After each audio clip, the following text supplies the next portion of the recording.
అందరికీ నమస్కారం అండి. నేను దేవపల్లి నుంచి వచ్చి నా పేరు నల్లమాటి లలిత.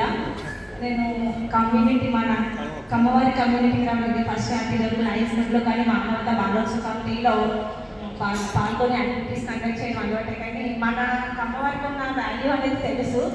మనము అనేది అన్ని వర్గాల్లో అన్ని యాక్టివిటీస్లో ఉండాలి. ఎందుకంటే మనం అనేది స్పెషల్ మనం పరిచయం చేసుకోవడం అవసరం లేదు. మనం ఉండేటప్పటికి వీళ్ళు చౌదరీస్ అని అవతల అర్థమైపోతుంది. అలాగే సార్ చెప్పిన 10 రకాల యాక్టివిటీస్ అన్ని కూడా కంపల్సరీ ఇంప్లిమెంట్ అవ్వాలి. ఎందుకంటే అందరికీ సమన్వయం జరగాలని మనం మాత్రం ఆలోచించగలం. మిగతా వాళ్ళు కొంచెం పర్సనల్ చూసుకోవడం ఉంటుంది. స్పెషల్గా మనకి అది అనేది ఉండదు. మనం తగ్గి అవతల వాళ్ళు పెట్టించడానికి కూడా ఎప్పుడు మనం ఆహర్నిస్తూ ప్రయత్నిస్తాం. అందుకే మనకి ఆ డిమాండ్ ఆ వాల్యూ అనేది కూడా మనకి ఎప్పుడు ఉంటూ ఉంటుంది. లిటిల్ రిక్వెస్ట్ ఏంటంటే చిల్డ్రన్స్ వచ్చేటప్పటికి విద్యా కమిటీ ఏదైతే ఉందో అక్కడ ఈగో అనేది అందరికీ అన్ని కమ్యూనిటీలో ఉంటుందండి. చిన్నపిల్లలు ఎక్కువ సెన్సిటివ్ మైండ్ సెట్తో ఉంటాం. సెల్ఫ్ మేనేజ్మెంట్ అనేది చాలా అవసరం.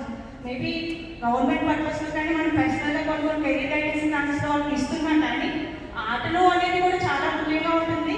వాళ్ళ కెరీర్ గైడెన్స్ కౌన్సిలింగ్స్ చేయాల్సిన అది కూడా బాధ్యత మనకి. ఎందుకంటే మనము ఏ కోణంలో వెళ్తే వాళ్ళకి కరెక్ట్గా ఇంప్లిమెంట్ జరిగి వాళ్ళకి బ్రైట్ ఫ్యూచర్ మనం చూడగలుగుతాము. ఆ ప్రాసెస్కి సంబంధించిన గ్రౌండ్ వర్క్ కూడా మనం చేయాల్సి ఉంటుంది. అలాగే విలేజ్ పర్పస్ కూడా మా దేవపల్లిలో నేనే 10 మెంబర్స్ సార్ చెప్పాను. నాకు ఐడియా మీకు కాల్ చేసి రమ్మన్నమాట. ఒక 10-15 మెంబర్స్ కాల్ చేశాను. సరే అమ్మ చూద్దామంటే స్ట్రక్చర్ అనమాట అవేర్నెస్ లేకపోవడం. అది మనని మనం తెలుసుకొని ఒకరికొకరు చేయించుకోవడం కదా. మనకి మనమే సపోర్ట్ చేసుకోకపోతే ఎలాగా.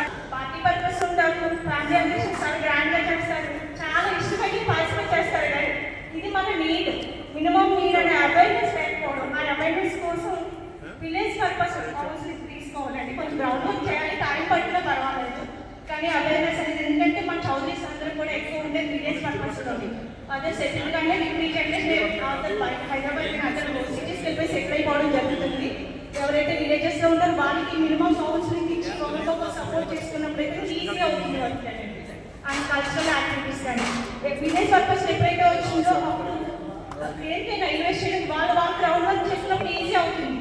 Total committee members state level district level work చేయాలంటే అవ్వదు. ఎవరు కావాలి లోకల్గా చేసుకున్నప్పుడు వర్క్ అనేది ఈజీ అవుతుంది. Thank you so much.